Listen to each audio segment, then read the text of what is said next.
In the heart of a cursed valley, where the sun dared not shine and the winds whispered secrets of despair, Azrael, the dark mage, stood at the site of his ambition, the construction of the Dark Tower. With eyes like molten silver, he surveyed the desolate land, envisioning the structure that would serve as both a fortress and a beacon of dread for his malevolent forces. With a wave of his skeletal hand, the ground trembled. Azrael drew upon the dark magic that surged within him. A tide of power gathered from the very souls of those he had slain. Shadows twisted and writhed at his command, coalescing into spectral figures that hovered above the earth. These were the remnants of his victims, warriors, peasants, and even mages now bound to his will, their anguish fueling the construction of his tower. "Rise, my fallen brethren," Azrael intoned, his voice echoing like thunder through the valley. The souls swirled around him, coalescing into bricks of shadowy essence, each imbued with a fragment of their despair. With each uttered incantation, the tower rose, growing taller and darker, a looming monolith that blotted out the stars. The first few floors manifested quickly, forged from anguish and despair. On the lower levels, Azrael summoned minions to guard the shadows, twisted creatures born of the dark magic that fueled his creation. These grotesque sentinels, a mix of humanoid and beast, patrolled the halls, their eyes glowing with a malevolent light. Each minion was bound to the soul of a warrior who had once stood against Azrael, their lingering hatred now transformed into obedience. As the tower ascended, Azrael established layers of defense. Every 10th floor was overseen by a general, formidable beings of dark power who had once been champions in their own right.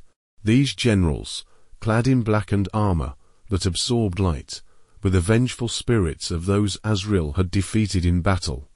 Each one was a master of a different combat style, eternally cursed to guard the tower and crush any intruders. Azrael's ambitions were vast, and the tower itself was a nexus of dark power. At its core lay a hidden chamber, pulsing with a malevolent energy that could defy death itself. This chamber held the essence of Azrael's own dark magic, woven with the souls of those he had defeated. Each time a noble knight struck him down, this hidden power would siphon their strength, granting Azrael a rebirth, a dark resurrection that left him more formidable than before. As the tower reached its zenith, Azrael stood at its summit, surveying the horizon. From this height, he could see the distant glimmer of the kingdom, the golden spires of the castle where the king resided. The thought of his impending invasion sent a thrill of excitement through him. He envisioned the knights, clad in their shining armor, storming his fortress, only to fall before the armies of shadow he had summoned from the depths of despair. He had prepared for their arrival, knowing that they would come, brave and noble, fueled by the righteousness of their cause. They would ascend the Dark Tower, floor by floor, battling minions and generals alike. But each victory would only serve to strengthen him. For every knight that fell, their soul would join the ranks of his legion, swelling his forces and empowering the Dark Tower. With a final incantation, Azrael infused the tower with a binding spell, sealing his dark power within its walls. The air crackled with energy as the fortress settled into the land, an unholy promise of destruction looming over the kingdom.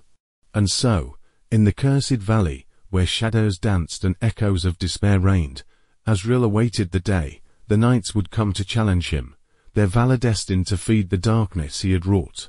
In that moment, the Dark Tower stood not just as a fortress of evil, but as a harbinger of the end for the kingdom, and a testament to the indomitable will of a mage who would rise again, time and time after time.